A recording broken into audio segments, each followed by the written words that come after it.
رات کو دیر تک جنگیاں لگاتے ہوئے امیر اور سجاد کو پتہ ہی نہ چلا کہ رات کے 1 بج گیا۔ امی جان چھت پر آئی، دونوں کو ڈانٹ کر نیچے بلایا۔ دونوں بھائی خاموشی سے نیچے آ گئے اور سونے کے لیے اپنے اپنے کمروں میں چلے گئے۔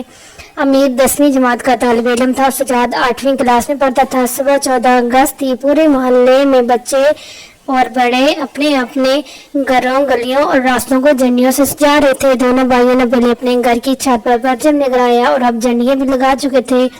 اگلے دن یعنی 14 اگست تھی، ان کو مینار پاکستان جانے کا پروگرام بھی تھا۔ صبح مینار پاکستان پہنچ کر دونوں اقبال پارک کی سمت آ گئے۔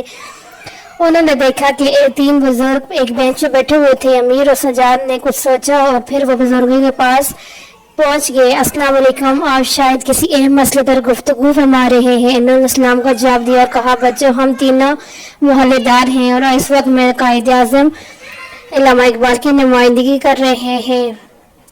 بیٹا، میں مجسمہ پاکستان ہوں، اس لیے پاکستان کے حالات پر بات کر رہا ہوں، یہ پہلے شخص نے کہا۔ دوسرے بزرگ نے کہا، میں قائد اعظم کی نمائندگی کر رہا ہوں۔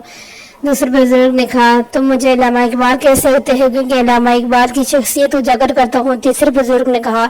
پہلے بزرگ نے کہا، پاکستان زندہ و تابندہ ہے، قائم و دائم ہے اور اب اس سے قیامت تک رہنا ہے، لیکن مجھے اس بات کا دکھ کھایا جا رہا ہے کہ اس وقت پاکستان مشکلات کا شکار ہے۔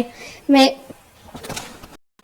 بیرونی طاقتیں اسے توڑنا چاہتی ہیں۔ نوجوان کی اکثریت قائد اعظم علامہ اقبال کے پیغام پر عمل کرنے کے بجائے گمراہی کا شکار ہے۔ کوئی انٹرنیٹ اور موبائل کے نشے میں مبتلا ہے، کوئی مغربی دنیا کی مصنوعی روشنی میں گم ہو چکا ہے۔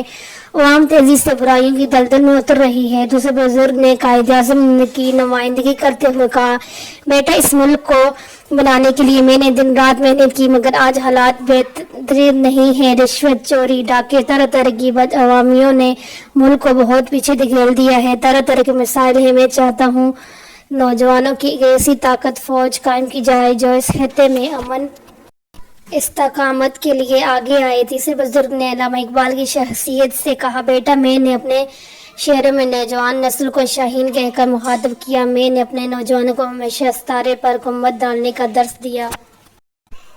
میں نے ان کی ذمہ داری کی ترغیب کرواؤ، انہیں آزادی کی اہمیت سے آگاہ کرو۔ ہم ایسا ہی کریں گے۔ پاکستان زندہ باد، پاکستان زندہ باد کے وہ نعرے لگانے لگے۔